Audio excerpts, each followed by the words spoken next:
We're really lucky to have so many great European cities right on our doorstep, just waiting to be rediscovered. I don't know anywhere else you can get this many different sounds, colours and, of course, smells. Look at that. And a weekend escape is a brilliant and easy way to explore them. I am loving this. Feast your eyes on Venice. So I'm going to have loads of amazing food. Go on, baby. Sizzle. Sizzle! I may have found the best food in Amsterdam. See some amazing sights. Colosseum! This is the famous Checkpoint Charlie. Wow. This is stunning. And check out the culture of each city. You are the bravest people in Europe, and maybe the craziest. Guys, I'm inside the fountain. I'm part of the Trevi Fountain. So I'll be packing lots. Ooh. Come and have a look at this. Into my 3-day trips. Oh, wow. We're up on the roof. There is beer, there is wine, there is sunshine music, and there are lots and lots of smiles.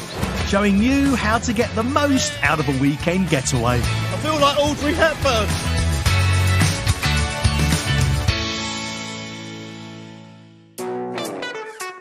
A short 2-hour flight away is one of Europe's most popular spots for a weekend break. 20 million tourists come to Barcelona every year for amazing history, stunning architecture, and food to knock your socks off. With such a short journey, I've arrived in the early afternoon. I've got to get my bag. It means I can squeeze as much as possible out of my 3 days. I've been to Barcelona a couple of times before, but they're both flying visits, just overnight stops. I've been dying to spend a long weekend here. My hotel is actually just over the road, but I've asked the cab driver to stop here because there's something I really want to see.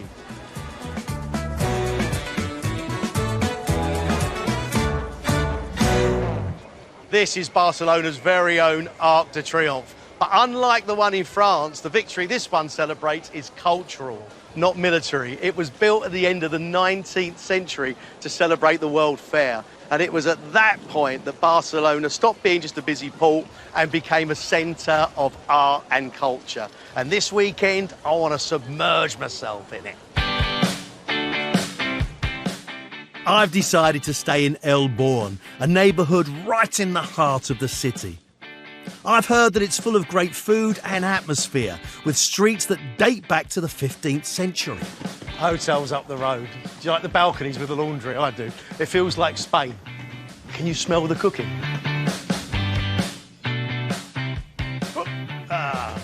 Hello. Thank you. I have a reservation in the name of Wallace. Oh, okay. Nice.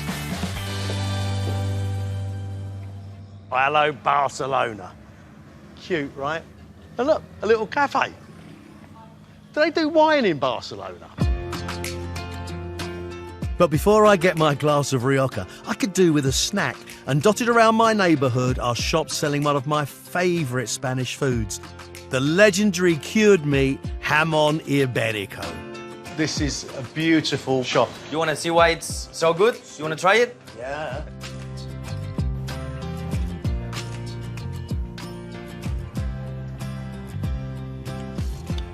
That is a beautiful, beautiful thing. Nice. So, the price of these? 250 euro the kilo. No. I'm not going to wear it as jewellery. I'm going to eat it. Yeah, we have some snacks here, 950, and Mate. there's 80 gram. That's a bargain. It is. So, some of the most expensive ham in the world, but you can get a little snack like an ice cream cone. That's good. Well, that beats a 99 any day of the week. With a snack banked, I'm ready to hit the sights. And in Barcelona, there is one place you have to start. Look at this, absolutely incredible building, obviously one of the most famous buildings in the world. This, of course, is the Basilica de la Sagrada Familia, or, to me and you, the Basilica of the Sacred Family. It's incredible. Every time I look at it, I see something different. It looks like it's melting. or it looks like it's organic, like it's made out of coral and it's coming out of the sea. It's very, very unusual, but very beautiful. Work began on the Sagrada Familia in 1882, but as you can see, it's taking quite some time to finish. It wasn't helped when its legendary architect, Anton Gaudi, was killed in a tram accident in 1926, when the building was only 15% complete. When this stunning building is finally finished, there will be many other spires and a central tower that's going to be 170 metres high, making this the tallest religious building in Europe. They've set themselves quite a tight deadline. They want it all finished by 2026. What do you reckon? They've been building it for 100 years already. I want to experience more of Barcelona's most famous architect, but on a short trip like this, I don't want to waste too much time queuing to get inside the Sagrada Familia. Luckily, I've got another plan to quickly discover more about Gaudi. The Sagrada Familia is not Gaudi's only work. There are others in the city, and as far as I know, those ones are complete. I'm off to see one right now. Casa Batlló is a former private home that was redesigned from the ground up by Gaudi. And giving me a tour of this amazing place is Natalia Hernandez. This is quite extraordinary. This was the house of the Batlló family. Mr. Batlló was a very important textile merchant back in the time. When? Late 19th century. So what room was this? This was the living room. This is divided in 3 sections. Here is where you had all the social gatherings. Then you had the room for the ladies, and you had the room for the men, which actually is like completely covered because this is well the smoking room. There are no straight lines here. Yes. Everything is curved like the waves on the sea. Yes, that's very typical Gaudí as well, because he always said that the straight line was the line of men, while the curves were the line of God. Why are curves the lines of God? Because of nature. Nature is full of curves, it doesn't have any straight lines, so he wanted to make an ode to nature with this house in particular, but with most of his creations. There's very little privacy. There's a lot of glass. Yes, it was very important in the time if you had the money, if you were a well-off person, to see and to be seen. The detail in this place is amazing. The central atrium is designed to make you feel like you're underwater. But Gaudi saved some of his most spectacular work, Good grief. for the roof. This looks completely different than anything else in the house. Yes, this represents the legend of St. George. St. George is the patron saint of Barcelona. George is also the saint of England. Yes, I know. So you are looking at the dragon of the house. This is the back of the dragon with the spine and then the colors of the skin that change. And this is the cross that represents the sword that St. George used to slay the dragon. What happened up here on the roof? Would the family come up here for dinner? No, not really. Back in the time, the roof was really not used, especially for the wealthy people, because back then there were no houses with a lift, so nobody wants to go walking up to the 5th floor. If nobody is up here, why bother putting this much detail in? Artists don't paint on the back of their paintings. Because Gaudí was such a devout Christian, but he had to build something extraordinary for the terrace as well. Some say that is because that is what God sees from heaven. God liked dragons, did he? Yes, probably. Gaudi's surreal architecture seems to sum up the whole mood of this fantastic city, but I've got so much more I want to experience in my 3 days. Coming up, I get stuck into some incredible tapas Well, now lamb toast is an absolute pure indulgence. and take a front row seat for a nail-biting local tradition. That is extraordinary.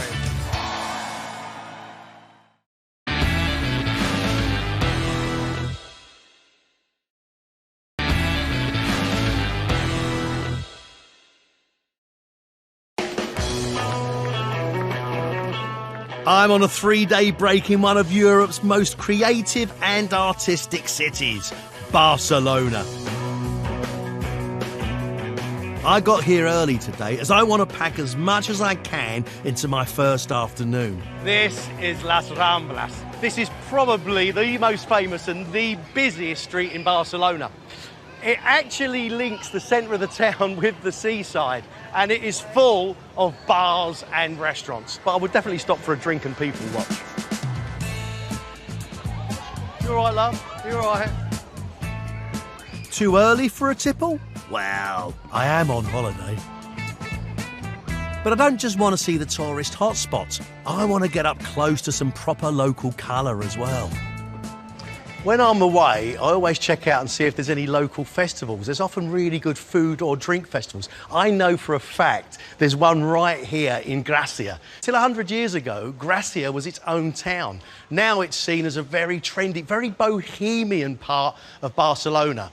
And I've heard a rumour that the people here really know how to throw a party.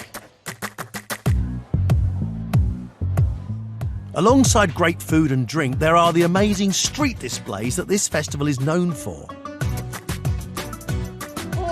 Wow! Look at that! To find out what this is all about, I've come to meet Gracia local Bettina Schaefer. Hi, yes. What is happening? It's the Fiesta Mayor of Gracia, the main festival of Gracia.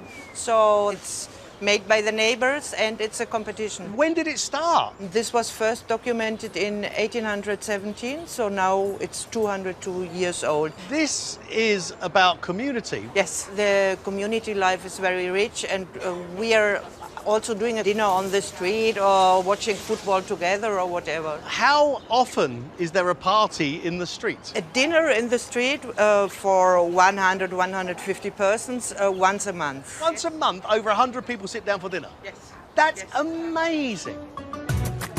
The sheer amount of effort put in by local volunteers is just incredible and isn't just a random display of colour. The decorations in each street are organised around a specific theme. In Bettina's street, it's the emotions. Every color is a different emotion, so we start here with the fear and then we come to the anger. The blue is the sadness, so here you have the tears or the raindrops as you like. It's very clever. I'm trying to guess the emotions now. What's yellow? Happy? Yes, So what is all the colours at the end? all the colors is the explosion of all emotions together. Just a few streets down, the decorations are even more impressive. Seriously? I think this is marvellous. And you know why? Because this isn't government run. This is the people of these streets have done this. Oh, this is brilliant. Who expected this? Everybody's an artist, aren't they? Everybody gets involved.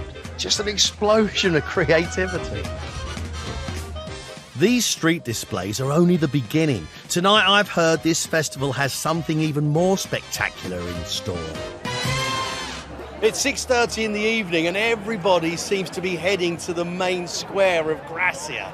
It's here, apparently, which is the climax of the whole festival. And I've heard it's very dramatic. I've arranged to meet one of the locals taking part, Cowway, to find out what is going on. Where is everybody going? We are about to start our Castellers presentation. Really old tradition, so lots of people gather around and they build some human towers that can reach up to 10 levels up.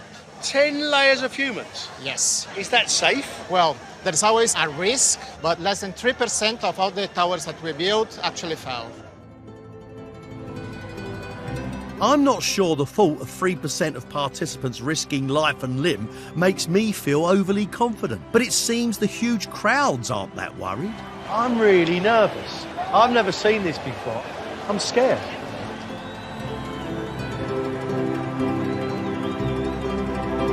The base of this apparently is called a piña, which means a pineapple. You can quite understand there's many, many layers.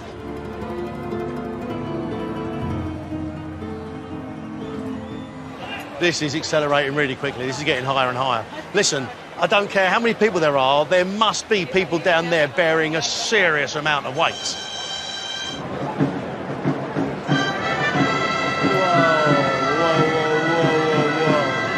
Whoa, that's that's uncomfortable to watch.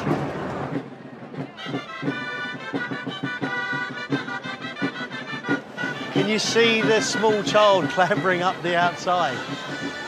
When that child gets to the top, that's it, it's finished. How brave is that child?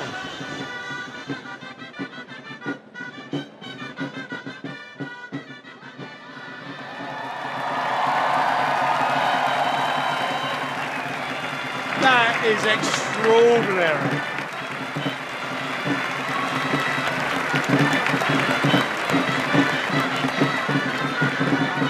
Hey, Greg. Kawe, that was extraordinary. That was remarkable. Thank you very much. What is that like?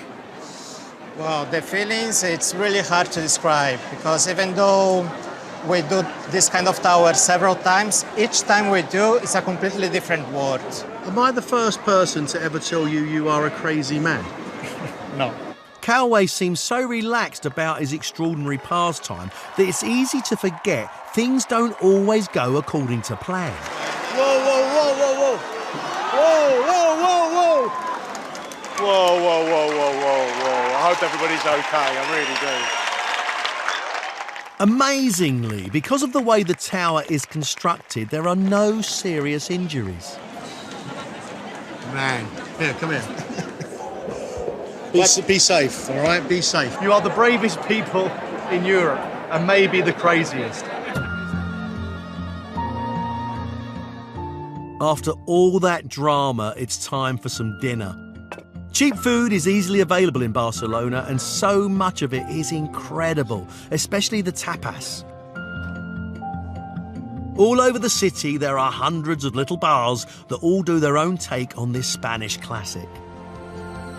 And I've heard about a gem that's hidden away in the narrow alleyways of the city's Gothic quarter, the Alcabá Azul. Whoa! Whoa. This place is smaller than I thought it would be. Yes, but it's really, really old.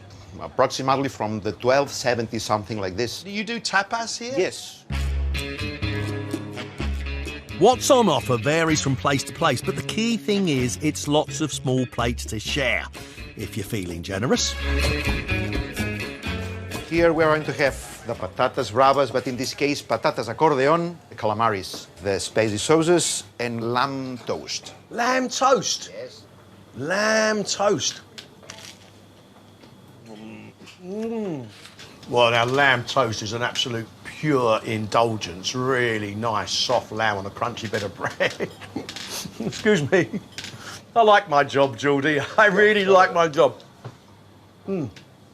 Patatas accordion, because you cut it through so it looks like a musical accordion. Yeah, let me try. Whoa, there's a big hit of garlic. That's alioli on there, big hit of garlic. Tapas now is really popular. Do you know the history of this? The tapas came from the verb tapar. It means to cover. When the people asking for a drink, there were a lot of flies who fall down inside. So what they used to do is cover the drink with one tapa, and they put one plate on the glass. So to stop the flies going in the drink, they may have put a plate. Yes, tapar. And then after a while, they used to put maybe little bits of food Well, yes, tapar is cover. to cover. Look at your food here. Patatas bravas is normally fried. The The calamaris. calamari as well. In our restaurant, it's not allowed to have gas in the kitchen. Why? Because the building is really old, so we cook everything in one electric oven. Having to bake, not fry, all the food in a restaurant like this gives its menu a fresh twist. I'm intrigued to see how the chef copes with this unusual challenge. I want to introduce you, Greg. Hey. Hi, Greg. David. What's your name, chef? David. This is not a kitchen. This is a cupboard. How many chefs do you have in here? We are 2 chefs and 1 kitchen porter. Let's say a busy night. How many people have dinner? It's around 150 customers, 200 sometimes. That is amazing. And so where is the oven? The oven is just there. Man, how do you do that? Has it made you think differently about your food? You have to think about the recipes, how you're gonna make it, how it's gonna see. So it's quite difficult, to be honest. I've been in lots of kitchens. I am very, very impressed. Coming up, I get a masterclass from two veterans of local cooking. Smells fantastic in here. You know, these girls really know what they're doing. And discover an unusual way to find out what makes Barcelona tick. This is a lovely way of seeing the city, my friend.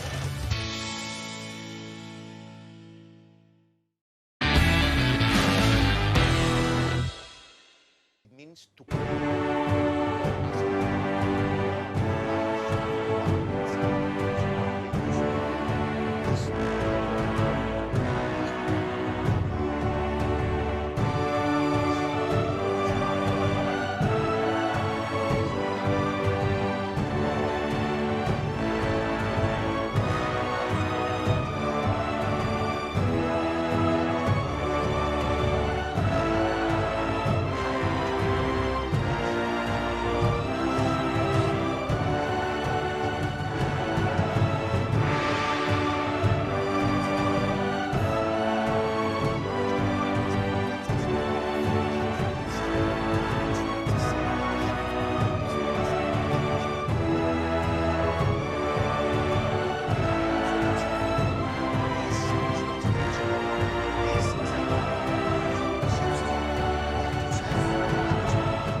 Barcelona is a great city to just wander around.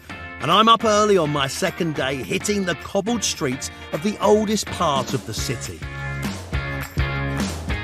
I want to see as much as possible, but first I'm on a mission to track down some holiday breakfast. Oh, come on, we're away, aren't we? They look good, don't they? Really good. Hello. Hola. You know the big red cake? It looks like it might be a healthy slimming cake. And that's what we will tell my wife. Thank you.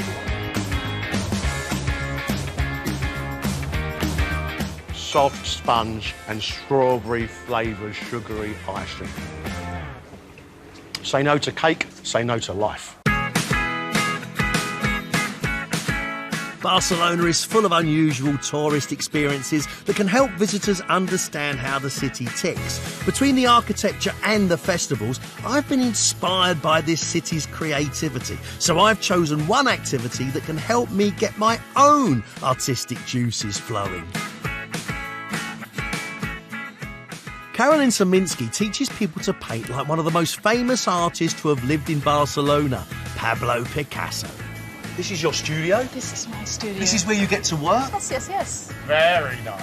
But before I pick up my paintbrush, I want to find out more about Picasso's relationship with this city. When Picasso was 13 years old, his father got a job here, and Picasso learned at the Art Academy in Barcelona. What, classic technique here? Exactly. He needed the basic. Although he was searching for the freedom, he noticed that it wasn't possible for him to let go of everything. It's very much like crazy chefs. They can't be crazy without classic training. Exactly. Painters and chefs are quite similar people, I think. Often drunk. Can Can you teach me to paint like Picasso? Yes, I can.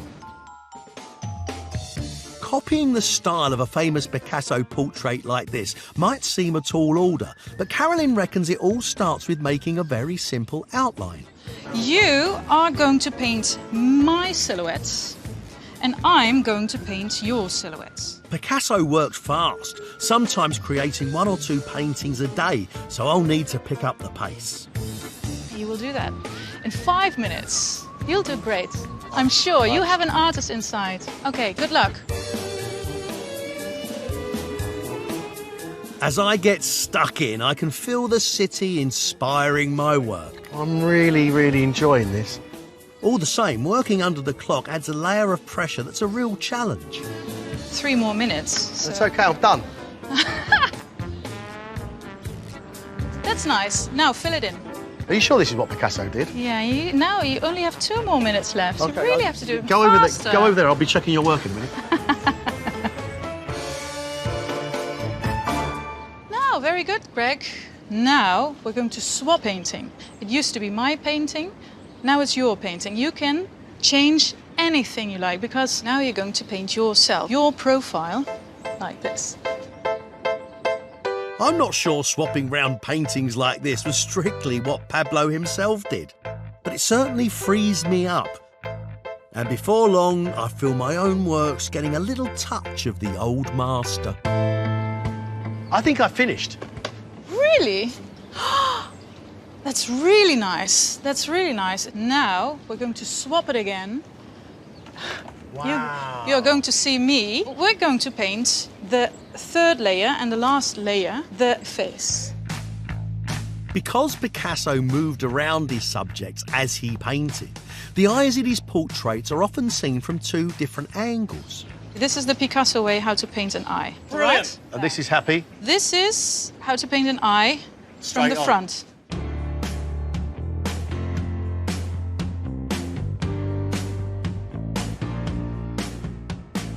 This city has got such a kind of artistic feel. I kind of understand why Picasso loved it here. Yeah, I'm done. Yeah? Perfect. I'll put them together. Very nice. Wow! Mine is fantastic. Do you like yours? I love it. Yes. You are a good, patient teacher, and I really, really enjoyed that. Thank you.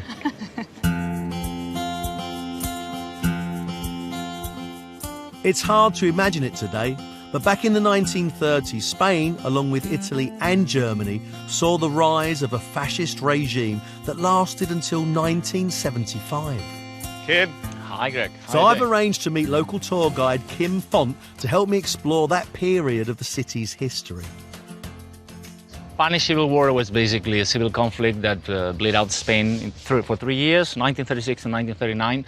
After a military coup failed, the right-wing factions of the Spanish society were plotting against the left-wing Republican government. So the rich people and the army and the church, they were on the right, and a war started. Yeah, Barcelona was the revolutionary stronghold. If this was Star Wars, this would be the rebel base. Exactly. So there are a lot of things I would like to show you down there. Yeah, good. Should we get walking? I have a better idea.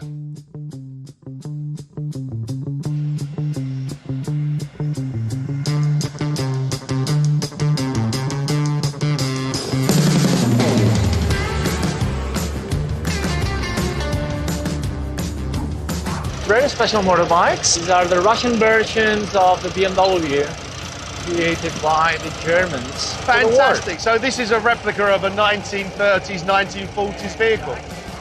This is a lovely way of seeing the city, my friend. Very comfortable. Kim's tours aim to help visitors understand the complex history of the Civil War. During that period, Barcelona was subject to intense aerial bombings from the fascists. And hidden among the houses, there's the remains of where the city's residents took refuge. So this is shelter number 307. The Civil War attracted volunteers from all over the world who came to fight fascism. The next stop on my tour relates to one of the most famous Brits to move here, legendary writer George Orwell. So I want to show you the Continental Hotel where George Orwell stayed after he arrived to Barcelona to fight against the fascists. George Orwell joined the militia of the Workers' Party of Marxist Unification. The communists wanted to take control of Barcelona. So George Orwell's party was outlawed. So Orwell ended up fighting the communists? Yeah, because what he saw, what he witnessed here in Barcelona, setting up like a totalitarian regime in town, that he was totally against that. I believe that those experiences had a great impact in George Orwell's and inspired him to write some of his best books like 1984 or Animal Farm. What Orwell witnessed was a crucial turning point in the war. Once united against the fascists, the left-wing groups fractured and turned on each other. As the city descended into confusion and chaos, fighting intensified. The city's medical facilities were put under huge strain. To the right, there's a Hospital of the Holy Cross. During the war, this was used as a block hospital. Were there many casualties? Yeah, there were fights on the streets, then the bombings. Some of the raids killed 200 in just one day. For the final stop on our tour, we need to go deep into the pedestrianised back streets of the Gothic quarter. Kim is taking me to Plaza de Saint Philip Neri, the site of one of the worst atrocities of the conflict. Is this damage from the war? Yeah, it is. This bullet marks? That's a story that the fascists made up. They said that the Republicans and the revolutionaries shot priests here, but these are the marks that the bombs caused on that building, St. Philip Neri's church, during the bombings of Barcelona, January 30th, 1938. On the night of the air raid, this former monastery was being used to shelter orphans. Many kids were killed, and then the people show up to look after the survivors, and later on, a second raid just dropped another bomb right here on this square. So these are the marks produced by the second bomb. Do we know how many children died? So close to 30, yeah. The sad outcome of war.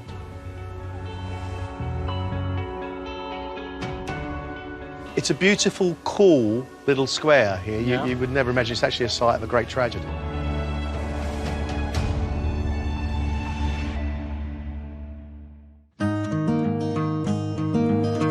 From the dark times of fascist rule, Barcelona has managed to emerge as a thriving city. And with evening approaching, I want to get a taste of how the locals like to eat. So I'm shunning the fancy restaurants in search of something more authentic. Doesn't matter where I am in the world, I always go and visit the food markets. I started off in Covent Garden Fruit and Veg Market in the 80s. This is when my food career began. I don't know anywhere else you can get this many different sounds, colours and, of course, smells. Barcelona is the capital of an ancient principality, Catalonia, that sees itself as distinct from the rest of Spain, especially when it comes to food. What is in the... the next one. To teach me more, I'm meeting local cooking expert Pilar Marco. She's part of a scheme called Grandma's Cooking, specifically aimed at tourists like me who want to learn more about Catalonia's unique food culture. We show how to do traditional dishes. So I can come here and book with you? Yes. This is a brilliant idea. So are we going to cook today? Yes. Today I was planning to cook almóndigas con sepia. What does that mean? Meatballs with cuttlefish. Meat and fish together? Yes, it's delicious. Is this typical? Yes, mar y montaña. Mountain and sea. So we should shop for ingredients, right? Sure. As a local with decades of cooking experience, Pilar knows just the place to source the star ingredient for tonight's dinner. This is the cuttlefish. Why cuttlefish and not squid? Why? Well, it's more strong, it has more flavour, it's different. For this recipe, Pilar also wants to keep a very special part of this creature. She's cleaning and she's taking the ink, but the melsa with the meatballs give a good flavour. The melsa is an organ of the cuttlefish that packs a tasty punch. I'll take it. Muchas gracias. Thank you. Bye-bye. Thank you. With the cuttlefish in hand, we're heading to a nearby apartment. It's owned by Pilar's friend and fellow Catalan granny, Fina, who's already made a start. Hola. Hello, Pilar. How are you? Fina, you've already got the meatballs underway. Well, I got the meatballs, but now we should do the cuttlefish. Can I help? Please. While Pilar takes over with the meatballs, Fina puts me to work at the table. Well, now we should take the skin out. There are people that leave it, but I think in the dish it's not so nice to see the skin, you know? With cuttlefish this fresh, the skin clings even more tightly to the meat. It means that this is a task requiring some expert skill. This is a messy job, right? Yeah, it's a messy job, but it's part of the fun. Our cuttlefish is then fried and the half beef, half pork meatballs go into the mix too. Smells fantastic in here. You know, these girls really know what they're doing, but then there's years and years of cookery experience, right? It's what we all want deep down, isn't it? Granny's cooking their favourites for us. I can't wait.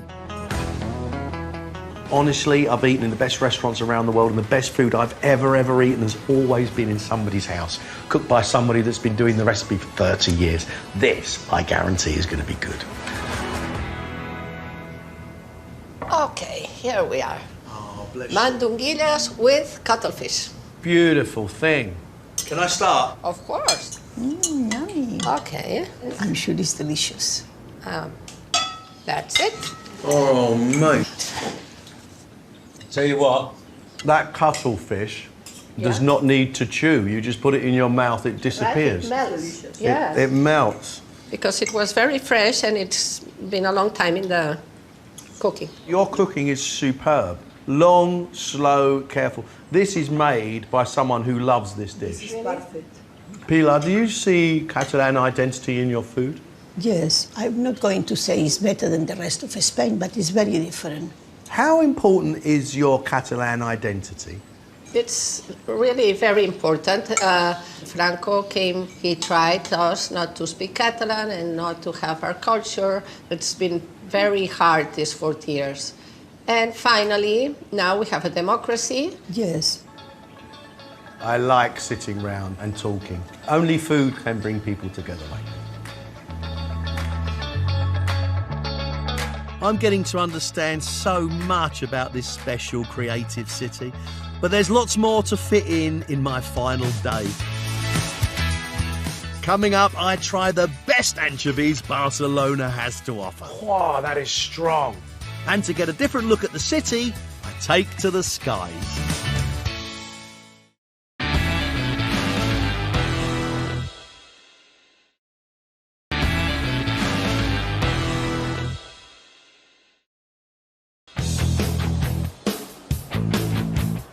It's my last day in Barcelona, so I'm out getting some presents for the family. But alongside all the usual stalls you might expect to find, there's one slightly more unusual souvenir that I keep on running across. I've seen these little statues all over Barcelona, and basically, well, it's a bloke having a poo. And I don't know what they are. I'm going to go in the shop and see if I can find out. Hola. Hello. What is this, please? What is it? Caganes. En castellano, cagón. Oh, that's a bad word. Yes. Right. Why do you have them?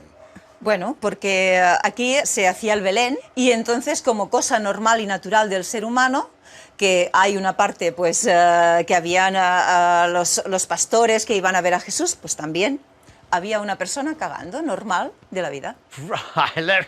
So this represents the fact that no matter how big you are, you still have to go to the bathroom like everybody else. Sí. Ah, Sherlock Holmes. Para nosotros es el más representativo de Inglaterra. Y ese te lo quiero regalar. Oh, thank you. Thank you. That is fantastic. Caganars are proof that in Barcelona, no one's allowed to take themselves too seriously. And now I've got the perfect souvenir, I'm ready for lunch. For my final meal in Barcelona, I want to try something a little bit different. I'm on my way to a restaurant called Morafi, and I'm excited about this because they specialise in, wait for it, tinned food.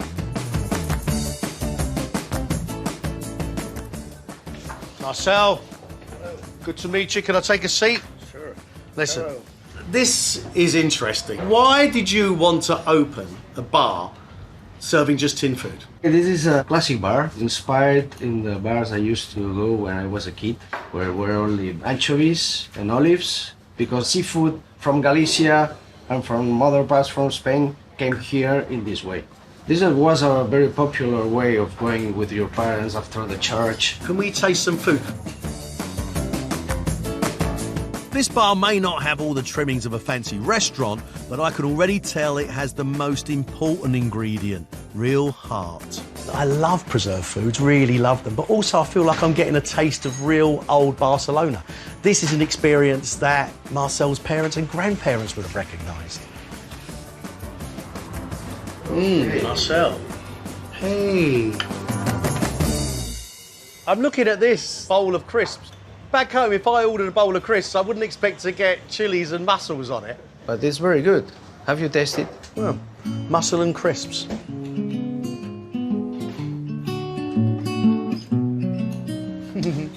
Yeah, it works. It works. Because this food is preserved, it's either salty or it's sharp with vinegar. Both those things make you drink more. This is a dangerous place to be. Now look, squid from a tin. Yeah, people like it very much.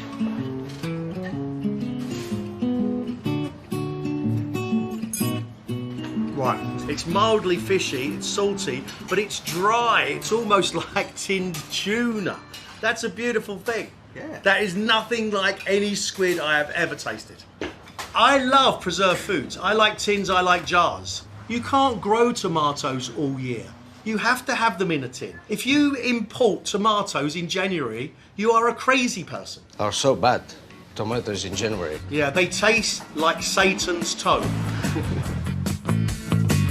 Different ways of preserving the same food can create very different tastes. I want to show you two different ways for preparing the anchovies. One is this. You put vinegar with these anchovies for several hours, and it's okay. This is the other to prepare anchovies. Wow. Smell it. What is that? Oh, that is strong. This is the same fish, preserved with salt only. For how long, Marcel? Almost 1 year. This is why the smell is so strong. I put it with water and I start opening the spine from the back. It's a lot of work for a very small fish. Yeah, that's the reason why it's so appreciated. Is this cost much more? Because it needs more preparation. I don't think I've ever seen people take anchovies so seriously. Shall I try? Sure. I'll try this one first. Well, this is a taste I know well because it's salty, it's soft, and it's sharp with a little bit of vinegar. This one is completely different colour. You'll see the difference. Yeah. You would not believe that could be completely different. The first one, really quite sharp and it's slippery and soft. This one, the cured one, is really strong as you'd expect anchovy to be and really salty. Beautiful thing. For me, this is very serious. This is very ancient. This is the most ancient way to preserve fish. So what we're tasting here is ancient Catalan history. My weekend in Barcelona is almost over, but before I head to the airport, I want to get a final view of the city. Just south of the city is Montjuic Park, and that's the setting off place for one of the most spectacular views of the city.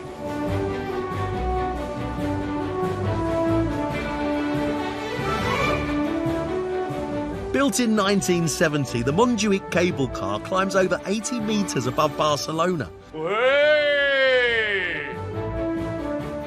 The views from here give you a fresh take on this ancient city. When you're in the streets looking at the food and the sangria, you forget just how close to the sea you are. I mean, this city is on the beach. There's the cathedral, there's the Familia.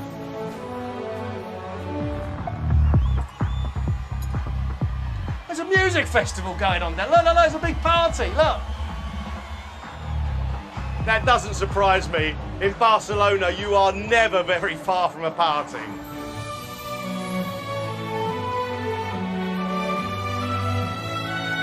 At the top of Montjuic is a park that gives a view over the whole of Barcelona.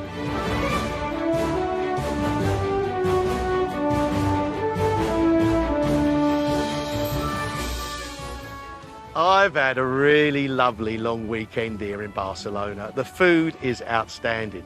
The architecture is fascinating. But what I really love is the energy and the creativity. It seems to belong to everybody, young or old, rich or poor. I love it here.